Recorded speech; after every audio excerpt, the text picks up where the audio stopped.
నమస్తే, welcome to Telugu news. నేను గోపీకృష్ణ. అడుసుమిల్లి శ్రీనివాస్ గారు అనలిస్ట్ మనతో ఉన్నారు. పోలింగ్ ముగిసిన తర్వాత ఇంకొన్ని రోజుల్లోనే రిజల్ట్స్ రాబోతూ ఉన్నాయి.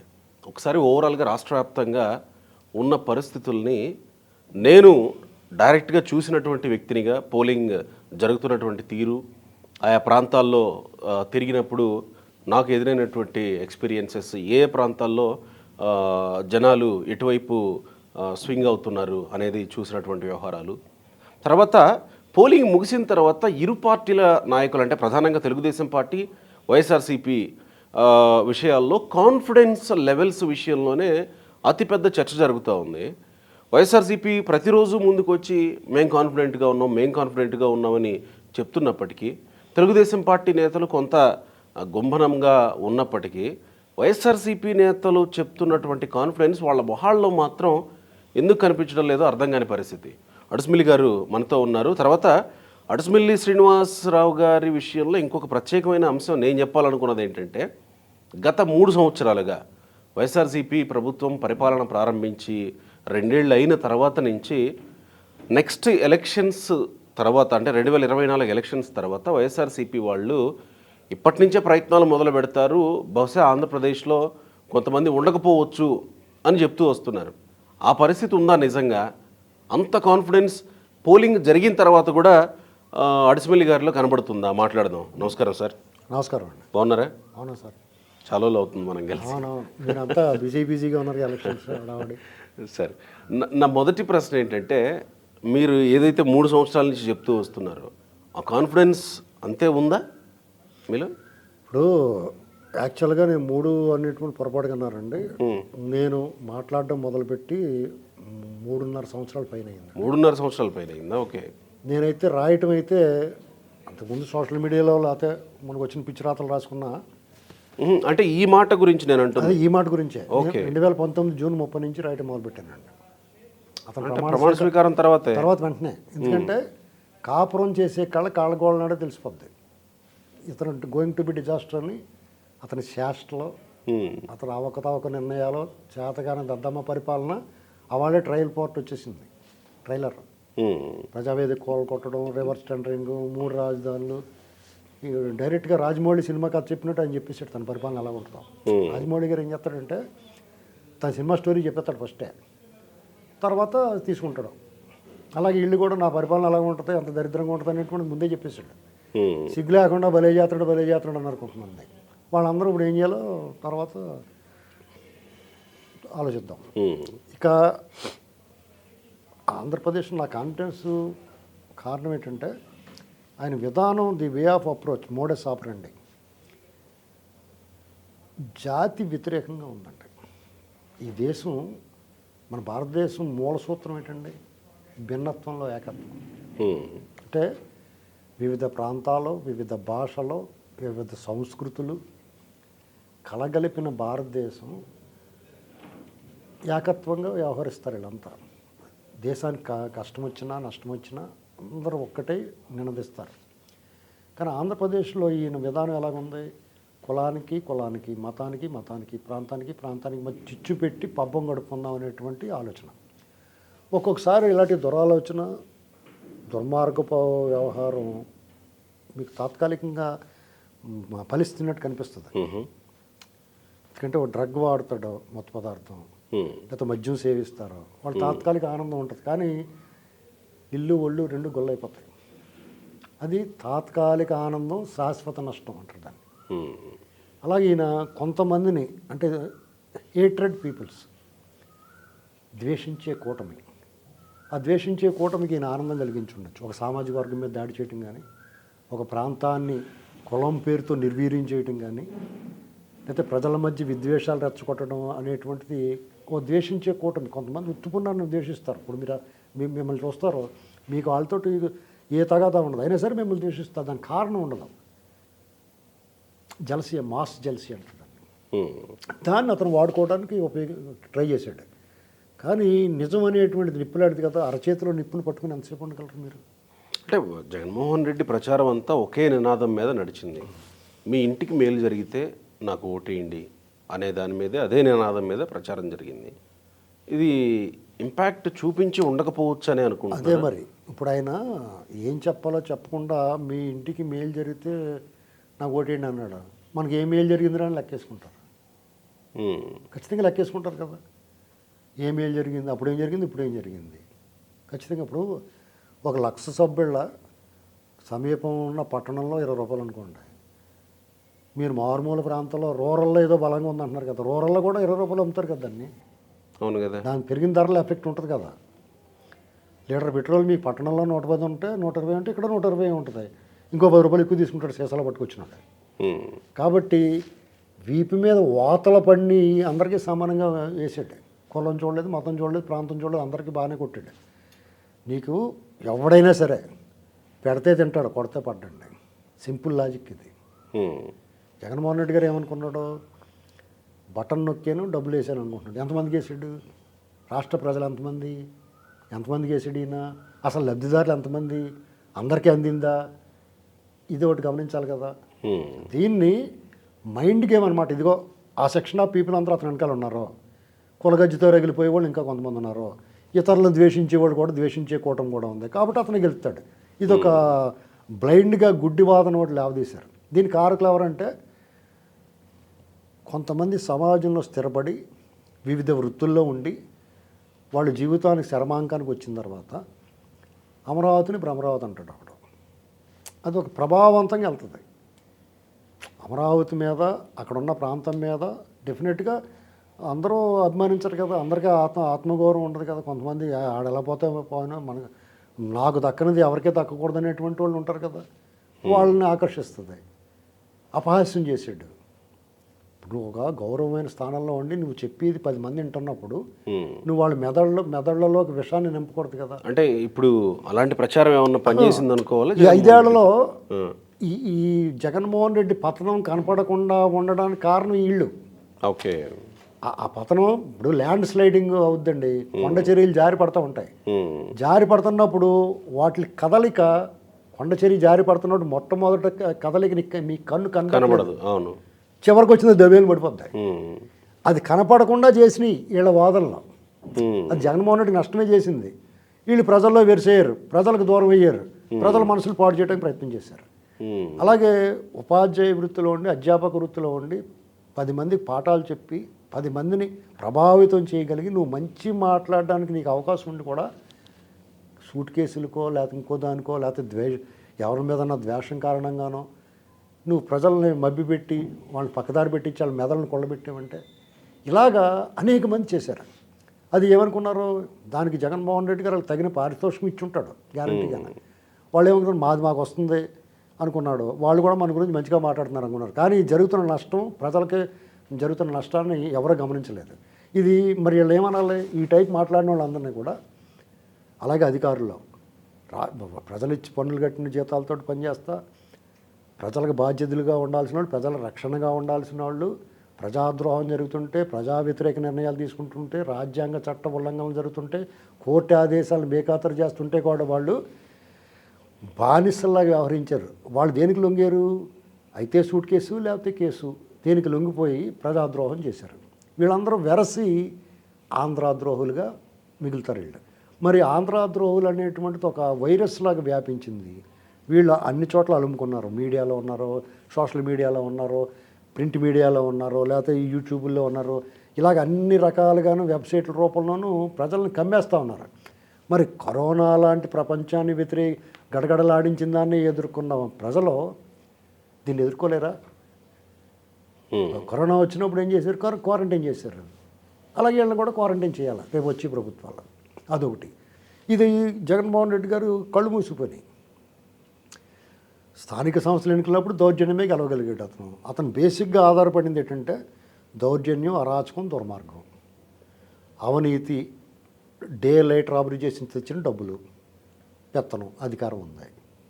ఎవరినైనా ఈ దేశంలో సాధారణ పౌరుడి దగ్గర నుంచి అత్యున్నత స్థాయిలో విధాన నిర్ణయాలు తీసుకోగలిగిన వాడికి విధానం ఈ ప్రపంచ ఈ దేశ చరిత్రని దిశని మార్చగలిగిన వాళ్ళని అటానమస్ బాడీలుగా ఉండి విచక్షణతోటి వ్యవహరించగలిగిన అందరినీ కొనిపడేసాడు. ఎవరికైనా ఒక రేటు ఉంటుంది అనేటువంటిది అతని పాలసీ. వాళ్ళు కూడా రూపాయలు ఉన్నాడు 10 ఉన్నాడు లక్ష ఉన్నాడు 10 లక్షలు 10 లక్షలు ఉన్నాడు కోటిలో ఉన్నాడు 10 కోట్లు ఉన్నాడు 100 కోట్లు అది 100 కోట్లు ఉన్నాడు 1000 కోట్లు అది ఆడు జగన్మోహన్ సొమ్ము కాదు, ఆడు బాబు సొమ్ము కాదు కదా, ఇదంతా నీ దగ్గర నా దగ్గర దొబ్బేసింది కదా. అది జగన్మోహన్ రెడ్డి గొప్పతనం కూడా అవుతుంది. ఖచ్చితంగా ఆ విషయంలో అతను మెచ్చుకుని తీరాలి. ఎందుకంటే వీళ్ళు ఇలా అవుతారా అని మన కథల్లో చదువుకున్నాం, సినిమాల్లో చూసాం, రకరకాలుగా కథలు విన్నాం. కొంతమంది అత్యంత నిజాయితీ పరుల స్టోరీస్ మన కథలో వీరగాథలు విన్నాం. అటువంటిది వీళ్ళు లొంగుతారా అనుకుంటే మనకు దిగ్భ్రాంతి కలిగించారు. అప్పుడు తిరుమలలోకి వెళ్ళి సాల్వాలు గప్పించేసుకున్నప్పుడే అయ్యి బాబు ఇదేంటి దొంగల చేత గప్పించుకుంటున్నాడో, తీర్పులు చెప్పాల్సినాడు అనిపించింది.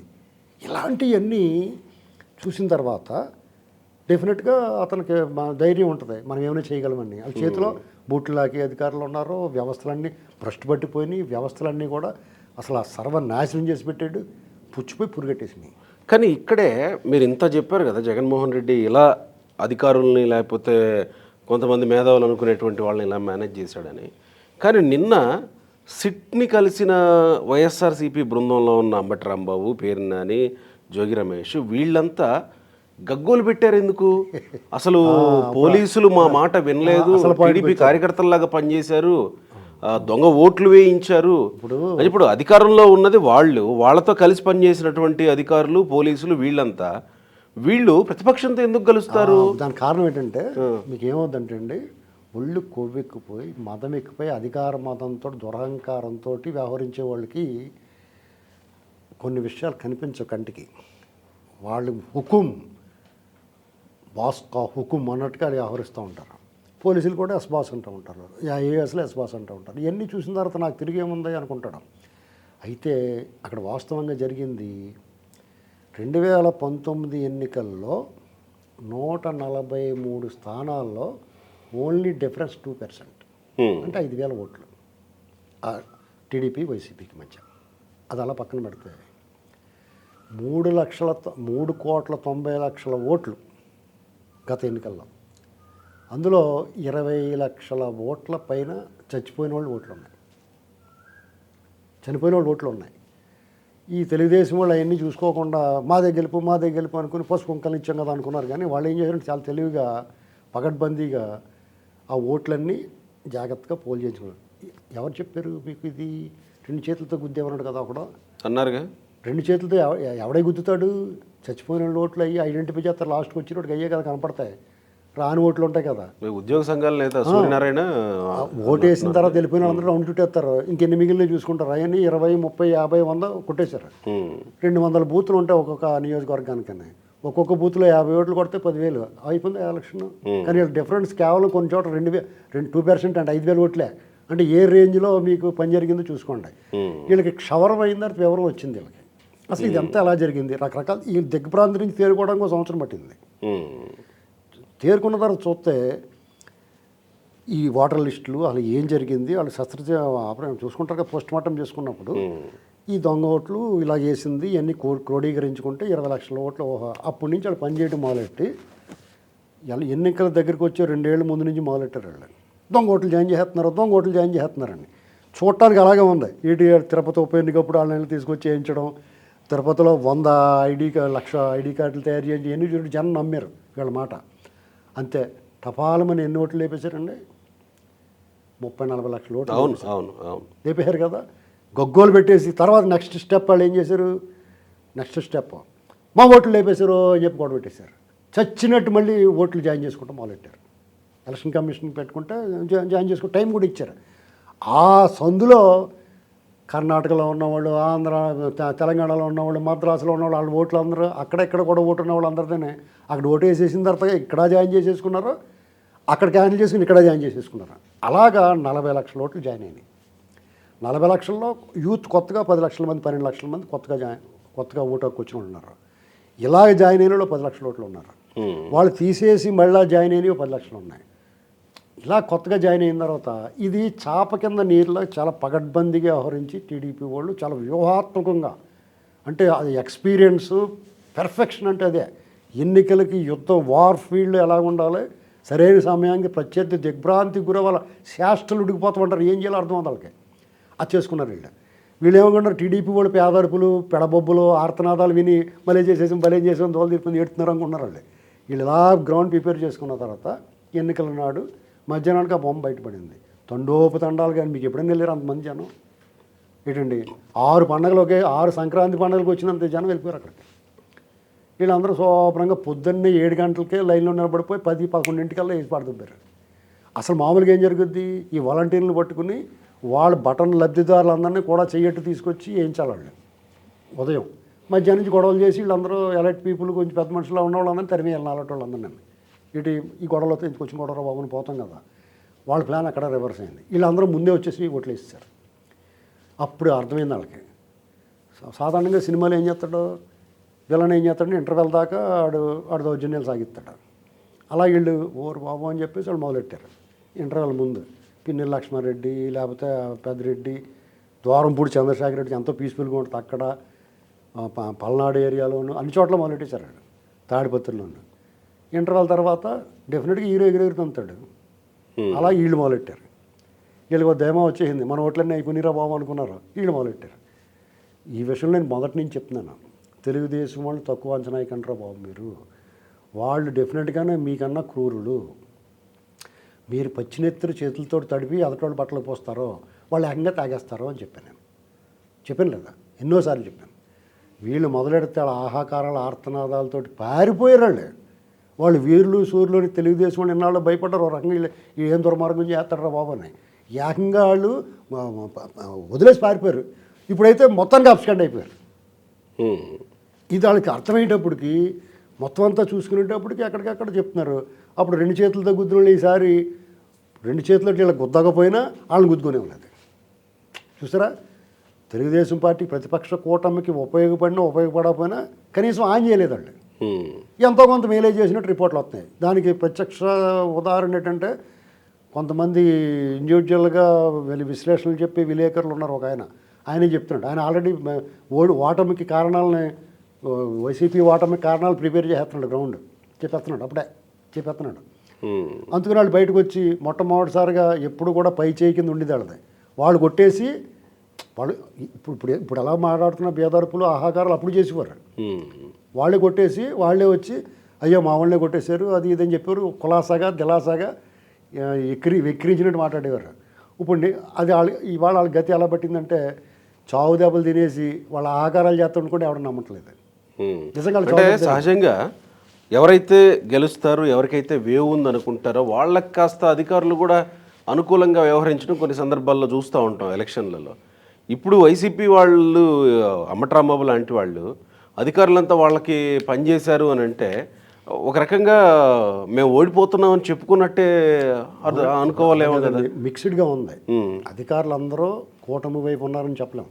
ఎందుకంటే వాళ్ళలో కూడా ఏదో బతుకు ఇది ఒక బతికేనా అనుకున్న వాళ్ళు చూస్తూ ఊరుకుని ఉంటారు. వాళ్ళు అంతుంటే ఎన్నాళ్ళు వాళ్ళు ఊరుకుని వెళ్తారు. ఇప్పుడు ఎన్నాళ్ళు టీడీపీ వాళ్ళని లేకపోతే కూటమి జనసేన వాళ్ళని తన్ని తిరిగి వాళ్ళ మీద కేసు పెడుతుంటే కూడా వాళ్ళే చూస్తూ ఊరుకున్నారు. సరే ఈసారి కూడా ఊరుకుందాం అనుకున్నారు. వీళ్ళు కడుపు మండి ఎన్నాళ్ళకు అని ఒక పాట ఉంటుంది. అలాగే వీళ్ళు తిరగబడతాం అనేటువంటి వీళ్ళు కూడా సంబరం కింద ఉండి ఉంటుంది. బల కొడుతున్నారా బాబు అని. నేను పల్నాడులో చూశాను, మొగోళ్ళు దెబ్బలాడుతుంటే ఆడవాళ్ళు రాళ్ళని సంచులకి ఎత్తిచ్చేస్తున్నారు, వీళ్ళు ఇంకా కొట్టేంటారా బాబు అని. ఆ స్టేజ్కి ఎవరు తీసుకొచ్చారు వాళ్ళే. సాధారణంగా టీడీపీ వాళ్ళు ఏం చేస్తారంటే ఇటువంటి ఎంకరేజ్ చేయరు. ఎందుకంటే ఎలక్షన్ సజావుగా సాగలి మనకు ఓట్లు వచ్చి పోగొట్టుకుంటూ ఎందుకనుకుంటారు. అలాంటిది ఇక్కడ ఏమైంది, అధికారులు ఇవాళకే ఇప్పుడు బొమ్మరిల్లు సినిమాలో ఇప్పటికీ నా చేతి నీ చేతిలో ఉన్నాయి నాన్న అంటాడు. అలాగే అధికారులు, ప్రధానమైన అధికారులు అందరూ కూడా చీఫ్ ఎలక్షన్ కమిషన్ కూడా వీళ్ళకి అనుకూలంగా ఉంది. దానికి ఎగ్జాంపుల్ ఏంటంటే చీఫ్ సెక్రటరీ జవహర్ రెడ్డి వాళ్ళ ఆదేశాలని బేఖాతరు చేయ డైరెక్ట్గా నువ్వు వాలంటీర్లు వాడద్దు, అయినా సరే పెన్షన్లు అందంగా నువ్వు ఇంటికే అప్పచెప్పు అన్నారు. అప్పచెప్పాడా? పైగా 33 మంది చావు కారకడేరు మొదటి నెల. మొన్న మే నెలలో మళ్ళీ 10 మంది చచ్చిపోయారు. మళ్ళీ ఈసారి బ్యాంకులకు వేసాడు. ఈ 2 సార్లు అతను వాళ్ళ ఆదేశాలు బేఖాతరు చేసిన తర్వాత సిగ్గు శరం ఉంటే అతను ఇంకా ఉండిస్తారా? సూట్ కేసులు మార్పిడి లేకపోతే ఎందుకు ఉండిచ్చారు? వాళ్ళు అమ్ముడు పోకపోతే ఎందుకు ఉండిచ్చారు? దానికి సమాధానం వాళ్ళు చెప్పాలి. అటానమస్ బాడీ, ఈ దేశం మా చేతిలో ఉందని చెప్పడం కాదు, విచక్షణ ఉండాలి. ఈ దేశంలో ఎక్కడ లేని ఆంధ్రప్రదేశ్లో ఎందుకు ఉంది? ఇతంది అంత రుసా మీకు ఎందుకు ఇచ్చారు మీరు? పైగా హింస చెలరైపోయింది. హింస చెలరేగిన తర్వాత కూడా ఎందుకు ఇచ్చారు మీరు? ఒక డిఎస్పి రాజంపేట నుంచి తాడిపత్రి వచ్చి అసలు మొత్తం మీడియా కోడే కూసింది, మన దృశ్య రూపంలో చూపించింది అతను దౌర్జన్యం. పైగా అతని చరిత్ర కూడా చాలా హీనం, చాలా దుర్మార్గం, అరాచకంగా వ్యవహరించాడు. అతను ఎందుకు మీరు ఉపేక్షిస్తున్నారు? ఇవాళకి అతని మీద చర్యలు ఎందుకు లేవు? దీనికి సమాధానం చెప్పాలి కదా. ఏదో కంటి తొడుపుగా కొంతమంది దొండపాళెం బ్యాచ్ని తీసినంత మాత్రాన అసలు ఇప్పుడు రాజశేఖర రెడ్డి ఏం చేశాడంటే ఈ వైరస్ ప్రవేశపెట్టేసాడు 2004 తర్వాత. 20 ఏళ్ళలో ఎంత వైరస్ వెళ్ళిపోయి ఉంటుంది రాష్ట్రం. ఈ ఎవరినక్క తిప్పినా ఆడే కనపడుతున్నాడు ఎక్కడికి వెళ్ళినా. మీరు చూడండి ఒకసారి వీళ్ళు ఎలా ఏడ్చారు 36 డిఎస్పీలని. ఇప్పుడు రివర్స్లో చూసుకోండి 600 మంది కనపడుతున్నారు వాళ్ళు డిపార్ట్మెంట్లో. ఇది ఆ వైరస్ని చంద్రబాబు గారు ఎలా చేయగలడు? పూర్తిగా ఆంధ్రప్రదేశ్ రోగగ్రస్తం అయిపోయింది, వెంటిలేటర్ మీద వెళ్ళిపోయింది. దాని నుంచి ఎలా కాపాడతాడు? కాపాడాలంటే వీళ్ళందరినీ మొత్తం ఒకే దెబ్బకి లేపేయాల. ఆ తోకలు ఉన్న వాళ్ళందరినీ ఎవరి నుంచి కూడదు, నాగాలాండ్ నుంచి కూడా తెచ్చుకోవాలి. వీళ్ళందరూ నాగాలాండ్ పంపించాలి, నక్కల్ని కుక్కల్ని కోసు తినిగడికి. ఈ దేశంలోని అన్ని వైపుల నుంచి తెచ్చుకోవాలి. వాళ్ళకి మతం కులం ప్రాంతం ఏమి ఉండదు, వాళ్ళ భాష రాదు, పైకి కిందకి చూస్తూ ఉంటారు. వాళ్ళు ఏదో చేసుకుని పోతారు. వాళ్ళు ఎందుకు వచ్చిన గొడవ మన డ్యూటీ మనం చేసుకుందాం అనుకుంటారు. అందుకని మీరు కేంద్ర బలగాలు ఎందుకు తెప్పిస్తారనుకుంటున్నారో? కట్టేసిన టీవీలో ఫీలింగ్స్ ఉండే వాళ్ళ మొగంలోనే ఎవడన్నా తేడా చేస్తే దప్పుడు మరి కొట్టేస్తారు. అలా ఉండాలి. ఆంధ్రప్రదేశ్కి ఆ చికిత్స అవసరం. ఇప్పుడు ఆక్సిజన్ పెట్టి వెంటిలేటర్ పెట్టి చికిత్స చేద్దామంటే అవదు. ఈ లోపల చాలామంది ఇంకో వాదన చేస్తున్నారు, జగన్మోహన్ రెడ్డి పారిపోతాడు. పారిపోనివ్వండిరా బాబు, పాము మన ఇంట్లో దూరిందనుకో అది కన్నం కోసం చూసుకుంటూ పారిపోతాను. మన కర్రలట్టు తిరుగుతుంటే దాన్ని వెళ్ళనివ్వకపోతే తిరగబడుద్ది. ఏదో దారి చూపించామనికి పోద్ది, బయటికి అడుగులో పోద్ది, ఎక్కడో చోట బతకనే ఉండే. ఇప్పుడు అతను పోతున్నాడు అన్నారు, ఆపాలి, అతను ఇక్కడ ఆపేయాలి. పావులు ఎందుకు బాబు ఆపుకుంటారు? అలాగే పోనివ్వండి, ఎక్కడో చోట ఉంటాడు. ఇప్పుడు అలాగా మోడీ గారు వాళ్ళు అతను జైల్లో పెట్టరు మళ్ళీ వస్తాయి. ఎందుకంటే అతను మహాప్రేమ, అవినీతి పరులు దొంగోళ్ళు అన్న ఇష్టం, లవ్ చేస్తాడు వాళ్ళని. ఇదే ఎగ్జాంపుల్. బీజేపీ వాళ్ళు నన్ను ఏమని అనుకునేవాడిని. వాళ్ళు ముందు ఇతను ఎందుకు వదిలేశారు చెప్పి మాట్లాడాలి. ఏం మాట్లాడినాను? ఇతన్ని ఎందుకు వదిలేశారు? మేము అవినీతి వ్యతిరేకం, దొంగోళ్ళందరినీ జైల్లో పెడతాన్నాడు, ఇతను ఎందుకు వదిలేశాడు చెప్పి ఆ మాట మాట్లాడాలి అతను. కానీ ఆంధ్రప్రదేశ్ ప్రజల ఉసురు ఆంధ్ర ద్రోహులందరికీ తగలబోతుంది.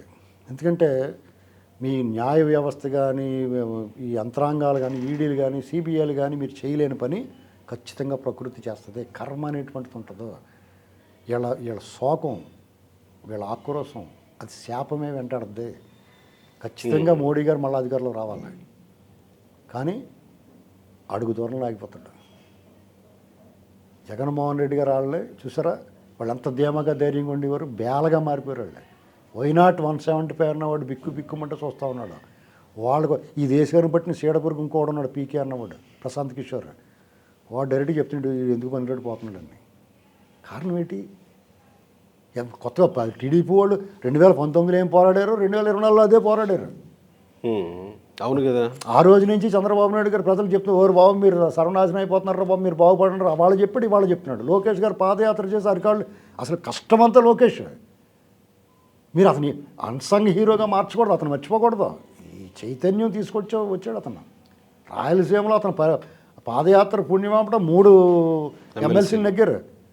చంద్రబాబు గారు నిరంతరం బాధుడే అని ఇదేం కర్మ కానీ ప్రజలు నిత్యం పోతున్నాడు. ఒకటి సర్వనాశనం అయిపోతున్నారు బాబు, కళ్ళు తెరవంటారా బాబు, పోరాడంటారా బాబు, తిరగబడంటారా బాబు అని చెప్తూ వచ్చాడు ఆయన. ఇవాళ మోడీ వచ్చేసాడు, సాయం ఉన్నాడు కాబట్టి ఎలక్షన్ జరిగి కాదండి.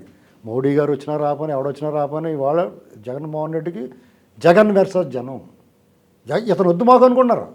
చంద్రబాబు గారు కావాలా వద్దు అనేటువంటి దాంట్లో భిన్నాభిప్రాయాలు ఉన్నాయి. కానీ ఇతను వద్దు అనుకోవడానికి ఏకాభిప్రాయంలోకి వచ్చారు జనం. సో పోలింగ్ సరళి చూసినప్పుడు కూడా డెఫినెట్గా మీకు తిరుగుబాటు కనిపించలే మీకు ఎక్కడ. పైగా పైగా ఎంత దుర్మార్గం చేస్తాడని భయం లేకుండా వచ్చారు. ఓ పక్కన తలలు పగల కొట్టేసుకుంటున్నా కానీ లైన్ నుంచి ఎవడ పారిపోవాలి. మీరు అన్నట్టు పోలింగ్ కేంద్రాల దగ్గర కనిపించింది అదే. ఉదయాన్నే బారులు తీరారు జనాలు. బేసిక్గా మీకు విషయం ఏంటంటే మాక్ పోలింగ్ జరుగుతుంది, అధికారులు వస్తారు, మాక్ పోలింగ్ చేసుకుంటారు, అవన్నీ సక్రమంగా పనిచేస్తున్నాయా లేదా చూసుకుంటారు. వాళ్ళ చూసుకునే లోపలనే ఓపెన్ చేయండి అని చెప్పి వీళ్ళే ఇక్కడి నుంచి క్యూలో నించొని వాళ్ళని తొందరపెట్టిన సందర్భాలు చూసాను చాలా పోలింగ్ కేంద్రాల్లో. మీకు ఇక్కడ అయినా సరే వాళ్ళకి కాన్ఫిడెన్స్ దింపుడు కళ్ళు మాస్ ఉంటుంది. ఏదన్నా జరగకపోద్దా? ఇప్పుడు వాళ్ళు ఏం ప్రచారం చేస్తున్నారో, జగన్ లండన్ వెళ్ళిపోయి ఏదో మేనేజ్ చేస్తాడు అనుకుంటున్నారు.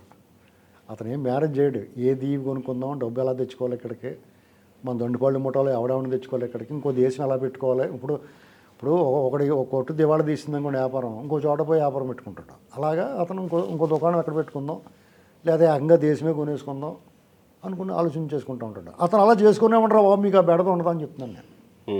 ఎందుకంటే కానీ ఐపాక్ మీటింగ్లో మాట్లాడింది దాన్ని కాన్ఫిడెన్స్ అనుకోలేము జగన్మోహన్ రెడ్డి. కదండి, ఐప్యాక్ అయినా ఇంకో ప్యాక్ అయినా ఏం చెప్పాలి, మీరు ఎలా గెలుస్తారు? లాస్ట్ టైం ఏం చెప్పారు, ఇతనికి బోర్డు చేయించేసి సీఎం అని తప్పట్లు కొడతా, అతను ముసి నవ్వులుతా, సిగ్గుపడతా, అతను నిలబడతా అతను చెప్పారు.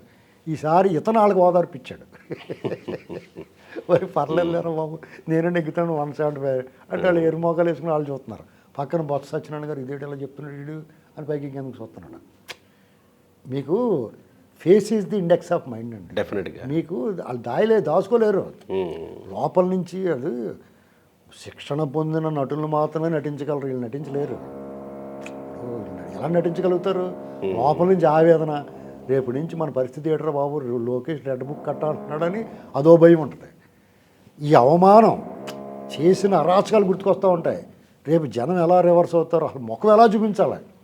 వైనాట్ 175 అన్నవాడు సింగిల్ డిజిట్కి మారిపోతే రేపు ఎలా ఫేస్ చేయాలి? జగన్కి ఏం పర్లేదు, జైలు కన్నా పోతాడు ఉంటే, లేదంటే దేశం దాటి వెళ్ళిపోతాడు. ఇప్పుడు అతను చూసుకుని ఎగిరి గొంతులు వేసిన వాళ్ళు కొంతమంది ఆల్రెడీ దాని ఏంటంటే గ్రీన్ కార్డులు కట్ట తెచ్చేసుకుని అమెరికా చేరిపోయారు. కొంతమంది రాష్ట్రం వదిలిపెట్టి వెళ్ళిపోతారు. కొంతమంది ఎక్కడికో గ్యాంగ్ టక్ కట్ట పోతారు సరిహద్దుల్లోకి శుభ్రంగా. అక్కడికి మన పోలీసు వాళ్ళు వెళ్ళటం కూడా చిరాకు వచ్చి వదిలేస్తారండి. చేత చంద్రబాబు గారు ఏం చేయాలంటే ఈ వ్యవస్థలనే ప్రక్షాళన చేయాలి, రాజకీయ నాయకుని ప్రక్షాళన చేయాలి. ఈ పీడలను మొత్తానికి ఇప్పుడు అభివృద్ధి చేస్తాను, రేపు నుంచి మళ్ళీ పోలవరం గట్ట ఏం కదా 6 నెలల పాటు రేయింబావుగా కష్టపడి ఇవన్నీ క్లీన్ చేసి శుభ్రంగానే గ్రౌండ్ లెవెల్ క్లియర్ చేసి అప్పుడు మొదలెట్టాలి. అప్పుడు దాకా ఏం చేసినా కానీ ప్రయోజనం ఉండదు. ఎందుకంటే ఇప్పుడు రోగక్రియం అలా ఉండిపోయింది అనుకోండి, లోపల మళ్ళీ పెరిగిపోద్ది. క్యాన్సర్కి అందుకునే ఇప్పుడు కాలు గుళ్ళిపోయింది అనుకోండి, ఆడుకున్న షుగర్ వచ్చి టపాల్మని కాలు తీసేస్తారు, అలా వదిలేస్తే వాళ్ళు అంతా పాకేస్తాయి. జూన్ 4 తర్వాత మళ్ళీ మనం మాట్లాడుతూనే ఉంటాం కదా. ఏమండి, నేను ఈ మాట 2021 సెప్టెంబర్ 4వ తారీఖు చెప్పాను. ఈ దేశం విడిచి 2000 మంది పారిపోతారు, రాజకీయ నాయకులు కానీ అధికారులు కానీ అన్నాను. ఇవాళ ఏం మాట్లాడుకుంటున్నారు ప్రధాన మీడియాతో సహా అందరూనే, పతాక శీర్షికలు ఏమొస్తున్నాయండి అంటే నేను చాలా గొప్ప జ్యోతిష్కున్నాను కాదు, వీళ్ళకన్నా ముందు అంచనా వేయగలిగాను నేను. వాళ్ళు ఈ 3 ఏళ్ళు పట్టింది వాళ్ళు అంచనా వేయడానికి కానీ వాస్తవ పరిస్థితులు తెలుసుకోవడం కానీ. నాకు ఎందుకో స్మెల్ వచ్చింది, వీడు ముఖం చూస్తే వీడు చెడిపోయి పారిపోయేలా ఉన్నాడు. ఆడు మాటలు బరితెగించి డ్రైనేజ్ మూత తీసినప్పుడు వచ్చి వాసన లాంటి మాటలు మాట్లాడుతున్న వాడికి భవిష్యత్తు ఎందుకు ఉంటుందండి? ప్రజలు ఎందుకు సహకరిస్తారో, ప్రజలు ఎందుకు అంగీకరిస్తారో? తెలుగు భాష చాలా సౌందర్యం సొగసులు కలిగిన భాష తెలుగు భాష. దాన్ని కూనీ చేసేసి దాన్ని అసభ్యకరంగా మాట్లాడి కుల స్త్రీల్ని, గృహిణుల్ని, మహిళల్ని కించపరిచేలా మాట్లాడిన వాళ్ళకి భవిష్యత్తు ఎందుకు ఉంటుందండి? వాళ్ళ శోకం శాపమైపోయి తగలదా? మన కర్మభూమి అండి మనది. ఇప్పుడు త్రేతాయుగంలో ద్వారపయుగంలోని ఇన్స్టెంట్గా జరగచ్చు, కానీ కలియుగంలో కొద్దిగా లేటుగా అయినా సరే ఈ ప్రతి నేరానికి తప్పుకి శిక్ష ఉంటుంది. ఈ న్యాయస్థానాలు నుంచి తప్పించుకోవచ్చు, ప్రజాకోర్టులో తప్పించుకోలేదు, దేవుడి నుంచి కూడా తప్పించుకోలేరు. Right sir, thank you.